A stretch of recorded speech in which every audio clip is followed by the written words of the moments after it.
장학사가 내가 되면은 개구리 올챙이적 생각하지 않으면 안 된다. 항상 올챙이적으로 생각해라. 네가 장학사 되기 전에 교사를 생각해서 그 교사 입장으로 생각해라. 이런 얘기를 많이 하거든요. 근데 아무리 해도 제가 40년 교육 경력상 15년 교사하고 25년간 교장 교감을 했어요. 장학사를. 근데 내가 개구리 올챙이적 생각하려고 해도 그 올챙이가 이미 다른 올챙이가 됐어요.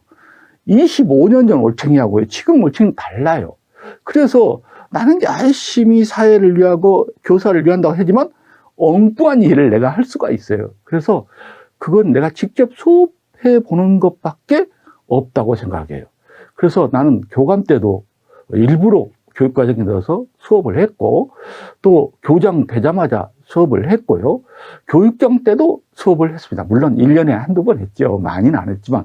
그래서 교장 때 다시 또 교육장 끝나고 교장 나와서 수업을 하고요. 그 수업을 즐겼기 때문에 또 대학에 가서 학생들하고 수업을 하고, 그 수업을 즐겼기 때문에 오늘 여러분하고도 이렇게 이야기를 할 수 있기 때문입니다. 그래서 교원이 또 가르치는 사람이 수업을 떠나서 과거에 수업했다고 하면서 큰 소리 치는 사람 보면 저 사람이 20년 전에 또는 15년 전에 수업해 놓고 그걸 막 수업을 이렇게 해야 된다 하는 거 보면, 야, 저분 걱정스럽다. 오히려 수업을 안 해본 사람은 겸손해요. 근데 5년간 수업을 해본 사람은 겸손하지 않아요. 자기가 아는 게 지금도 같은 것인 줄 알아요. 그래서 이렇게 수업을 저는 해보았습니다. 그래서 수업의 경험을 삼아서 여러분과 이야기를 많이 합니다. 그래서 오늘 첫째 시간에는 수업 장학에 대해서 이야기하는데, 원래 이게 3시간짜리 수업을 해도 부족한 내용인데 많이 생략을 했습니다. 진짜 알아야 할 내용으로만. 그 다음 둘째 시간에 자기 역할 계획서. 이 자기 역할 계획서는 모두 다 쓰게 되거든요. 그래서 자기 역할 계획서를 어떻게 쓰는가 하고, 기획 발표를 원래 다음 시간에 넣었는데, 기획 발표는 주로 어디서 하냐면 경기도에서 하잖아요. 근데 보니까 세종이 기획 발표를 해요. 기획하고 발표를 하는데, 그러면 세종은 다음 시간까지 못 들은데 또 세종이 내일 모레 시험이 있잖아요. 그래서 기획 발표를 셋째 시간에 간단히 하는 순서로 오늘 진행을 할까 합니다. 하면은 주로 내가 이걸 총 정리해 봤는데, 이 정리를 해 보면 가장 장학사가 많이 한 게 컨설팅 장학입니다. 그래서 학교에서 요청을 받으면 직접 처리한 것이 컨설팅 장학에 대해서는 알아야 된다. 그게 어떻게 소수령으로 나오든 면접으로 나오든 뭐 지원으로 나오든 교육과정 나오든, 그래서 제일 중요한 게 컨설팅 장학이 무엇인지는 알아야 된다. 컨설팅 장학은 지금 시대에 뒤떨어졌다고도 생각할 수가 있어요. 더 발전된 게 수업 나눔, 또 수업 성찰, 수업 코칭, 이런 것들이 그 뒤로 많이 나왔거든요. 그래서 이것도 수업 나눔, 수업 성찰, 이것도 굉장히 최빈, 많이 출제되는 내용이라. 그 다음에 지금 현재 원격 수업이 진행되니까, 또 코로나가 되면 블렌디드로 가야 되잖아요. 원격하고 온라인하고. 지금 현재 이 사회를 갑자기 코로나19가 보통 변화를 10년 내 20년을 당겼다고 합니다. 왜 당겼을까요? 그냥 여러분들한테 원격 수업 중심으로 해라 했으면 아마 못해요, 왜 그러세요, 이렇게 할 건데, 갑자기 어쩔 수 없이 모두가 다 원격 수업 전문가가 됐어요, 교원들이. 제가요, 교장이 돼서 제일 먼저 하고 싶었던 일이, 실물 하단기를 사주는 게 굉장히 좋을 것 같아서 실물 하단기를 다 사줬어요. 근데 20%인데 30%는 그게 캐비넷 위에 올려져 있고 먼지가 자욱하더라고요. 그래서 왜 그걸 그렇게 하셨습니까? 했더니 그 쓰다가 고장 나면 골치 아프다. 그리고 캐비닛 속에 왜 들어갔습니까? 하면 그거 도둑 맞을까 봐 걱정된다. 3년 활용 안 하면요, 원래 소용이 없이 돼버려요. 그 다음 교장 때부터는 전부 카메라를 선생님들한테 사줬는데, 전부 사준 게 아니라 그걸 관리하고 이용하지 않을 사람은 안 사주고 신청을 받아서 사줬어요. 그래서 신청을 해서 카메라 사주세요 한 사람들은 굉장히 잘 이용해요. 전자칠판도 처음에 다 해줬더니 저는 미끄러져서 쓰기 싫어요. 아예 전자칠판 사주지 마세요 그러더라고요. 그래서 자기 교실에 전자칠판을 달아주기를 원하는 선생님한테 신청을 받아서 거기만 달아줬어요. 자기 신청한 선생님은 많이 쓰거든요. 그래서 지금 그렇게 더디게 움직일 수밖에 없는데, 코로나19가 원격 수업을 본격화시켜서 블렌디드 러닝이 이 코로나가 지난 포스트 코로나일지라도 상용화될 것이다. 그래서 이거에 대한 것이 실제 경향이 많고요. 이제 2015 교육과정을 그렇게 많이 나왔는데, 미래 교육과정, 또 원격 교육과정, 또 AI 교육과정으로 해서 2022 교육과정이 이제 내년엔 줄기차게 출제될 겁니다. 특히 총론에서요. 그래서 이것들을 알지 않으면 안 돼요. 근데 이건 조금 지나간 건데, 학생 중심 교육과정, 배움 중심 교육과정. 학생 중심과 배움 중심 교육과정은 어떻게 다르죠? 학생 중심은 주체자가 누구냐를 봤고, 배움 중심은 수업의 과정을 중심으로 했거든요. 그렇지만 사실 두 개는 비슷합니다. 비슷하지만 관점이 교사 중심이냐 학생 중심이냐를 나눈 것이냐, 가르침 중심이냐 배움 중심이냐, 이게 가지고 나눈 거죠. 그래서 서울은 학생 중심이고요, 경기도는 배움 중심 쪽으로 나가죠. 그래서 같은 진보 교육감도 약간 용어를 달리하죠. 근데 뭐 실제 수업에서는 그 비슷한데, 이 내용과 이건 근데 조금 유행이 좀 지나가는 편이에요. 유행이 지나기 때문에 그건 기본이 됐어요. 기본 바탕이 되었고, 그 다음에 새로운 것들이 이런 것들이죠. 그 다음에 전학공. 서울에서는 교원학습 공동체라고, 여기는 전문학습 공동체라죠. 교원학습 공동체는 행정실장이 들어갈 수 없는 건데, 행정실장을 넣었다, 교직원으로 넣었다, 안 넣었다, 이건 뭐 말이 또 많더라고요. 과정중심평가. 그래서 크게 보면 적어도 장학사라면 앞에 것을 다 전제 조건을 해서 이 정도 조건은 확실히 줄줄줄 쓸 수 있도록 알아야 말을 하든 대답을 하든 뭐 하든 할 수 있는 그런 상황이다. 오늘은 컨설팅 장학, 수업 나눔, 성찰, 이쪽을 중심으로 보고 나머지 것은 살펴보는 식으로 시간을 가질까 합니다. 자기 역할 계획서. 장학사들한테 쓰라는 것은 자기 역할 계획서죠.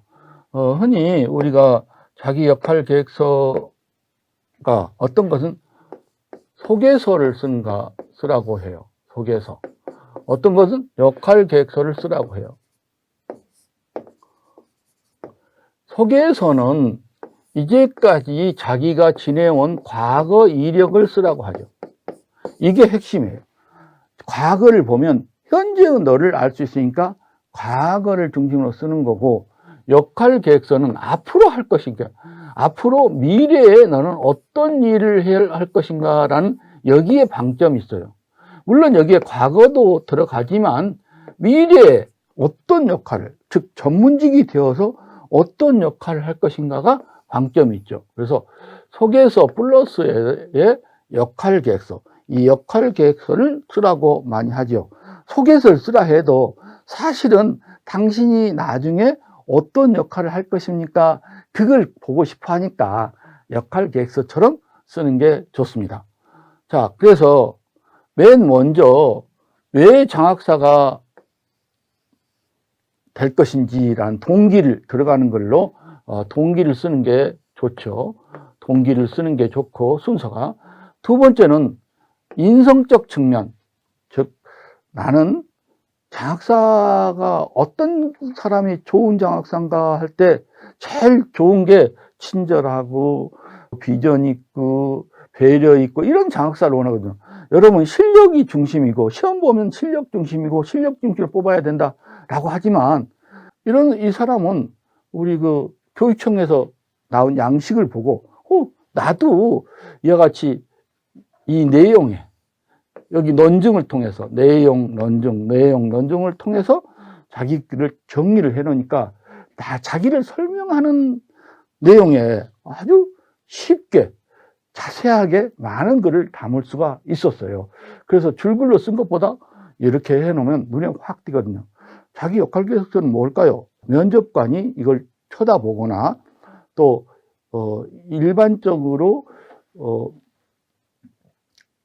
이 사람이 어떤 사람인가요? 하고 전화 인터뷰나 이런 거 할 때 먼저 보거든요. 질문할 때나.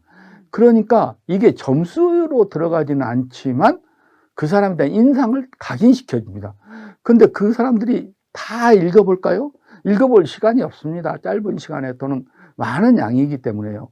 그래서 간단히 읽어보니까 눈에 확확 띄게 디자인을 하면 다른 사람보다 이 사람 괜찮은 사람인가 보다라는 첫 인상을 줄 수 있으니까 이런 얘기를 합니다. 이 사람은 평범할 수 있지만 이와 같이 시적으로 자기를 표현했어요.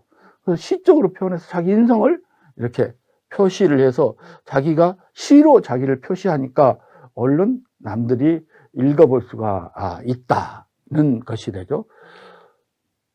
또 자기가 강조하고 싶은 말을 한 가운데다 배치해 가지고 역량적 측면, 혼자서 빛나는 별은 없다, 질문이 있는 교실, 우정이 있는 교실, 이렇게 또 우리가 흔히 쓸 수 있는 말이지만 디자인을 이렇게 해 가지고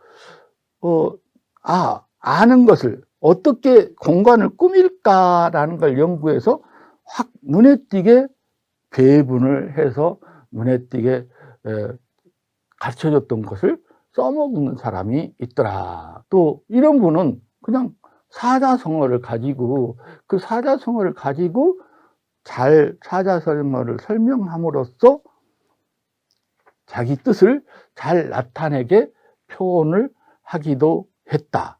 패들렛 주소와 라이브 주소와 날짜 이런 것을 알려줄 테니까 여러분들이 이것을 보고 그때 궁금한 것을 열어보시기 바랍니다.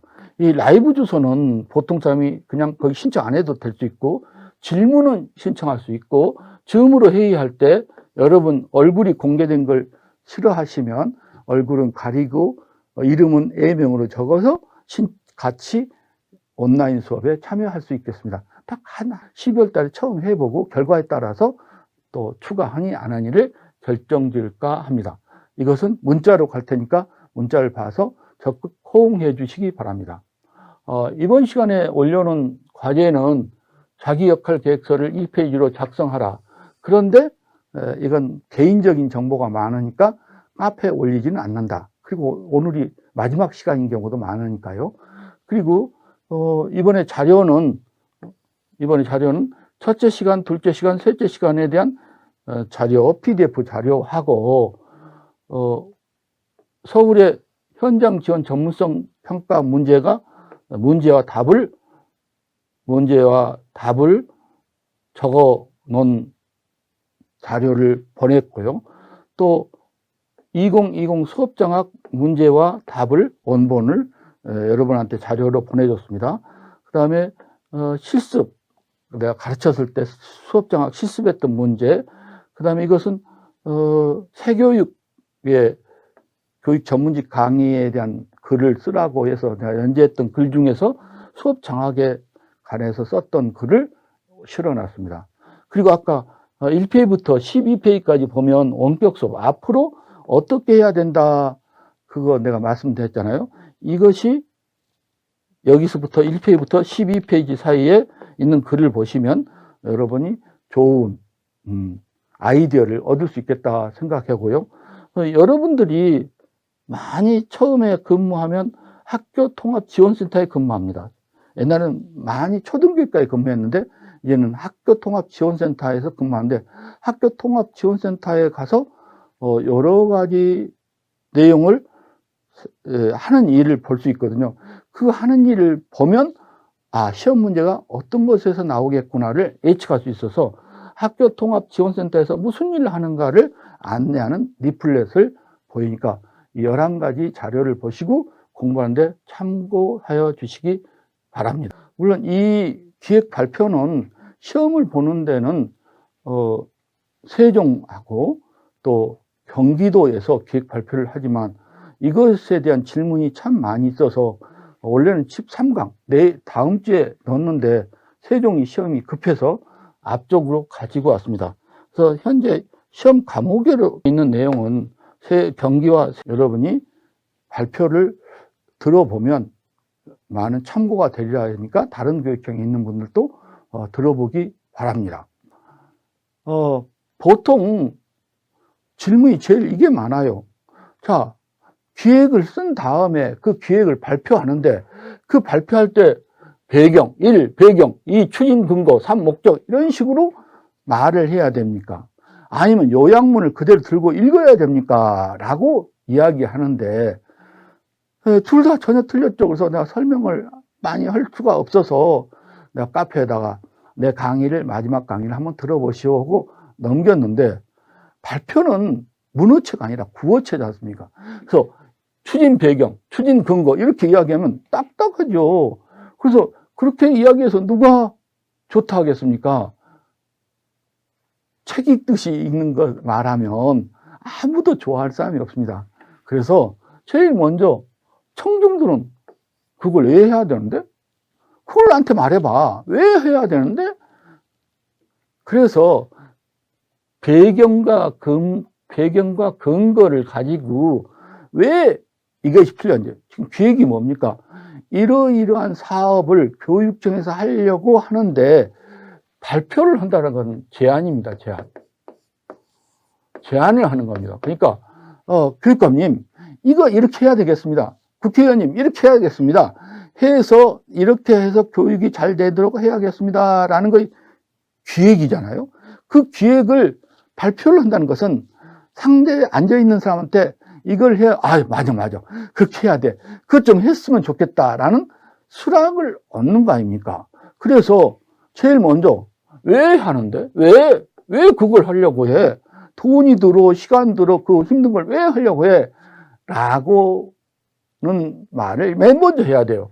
그래서, 이러한 사회적 배경이나 이러한 일이 있어서 해야 됩니다. 라고 여기에 배경과 근거를 가지고 말하되 다만 이렇게 해야 됩니다라고 말이지. 배경, 개조식으로 그걸 읽어가면 정말 맹탕인 발표가 되죠. 근데 이걸 읽어야 됩니까? 이것은 빼고 읽을까요? 뭐 이런 식으로 이야기하는데 그것은 상대를 설득시킬 수 없죠. 제안이란 말은 이 말을 듣는 사람이 맞아. 돈과 시간이 들지라도 그걸 해야 돼 라고 해야 되니까 그러면 왜 해야 돼? 할 때 맞아. 해야 되겠구나. 그러면 뭐를 하는데? 그래서 그거 해야 된다고 필요성을 인정받았으면 그래서 무엇 때문에 이걸 하냐. 이러이러한 문제점이 있고 이러한 시사점이 있어서 그것 때문에 해야 됩니다. 무엇 때문에? 물론 이 순서는 바꿔도 됩니다. 무엇 때문에 하고 이거 바꿔도 됩니다. 일단 구어체로 무엇 때문에? 왜? 그래서 어떻게 한다고? 어쩌라고? 그래서 이런 과제를 해야 됩니다 하고 추진 과제를 말하고 그럼 그것만 하면 되겠어? 아니, 세부적으로 이런 방법을 써야 됩니다 라고 정말 리얼리 그것을 이야기해 줘야겠죠. 그 다음에 그렇게 하면 교육이 이렇게 실현되고 목적이 달성됩니다. 그래서 이렇게 좋아질 겁니다. 도움과 시간만 주세요라고 결론을 내려줘야 돼요. 그래서 이걸 여기에 있는 순서로 이야기를 하면 안 되고 뭔데? 그래서 어떻게 하자고? 그러면 어떻게 되는데? 라는 질문에 답변해 주는 말로 쓰면 훌륭한 설명이 됩니다. 그래서 이렇게 할까요? 물어보는 말 자체부터가 이 사람이 이대로 발표하면 좋은 점수? 아닙니다. 설득이 전혀 안 되죠. 글을 읽는데 누가 설득이 됩니까? 이게 구어체로 이야기해서 왜? 어쩌라고? 그래서 어떻게 되는데? 라는 궁금증을 해결해 줄 수 있는 말로 만들어야 된다. 이것이 기획 발표에 제가 말씀드리고 싶은 핵심입니다. 그래서 여기 보면 기획과 발표면 문어체로 쓰는 게 기획이다. 개조식으로 쓰잖아요. 여기는 구어체로 쓴다. 가장 나쁜 게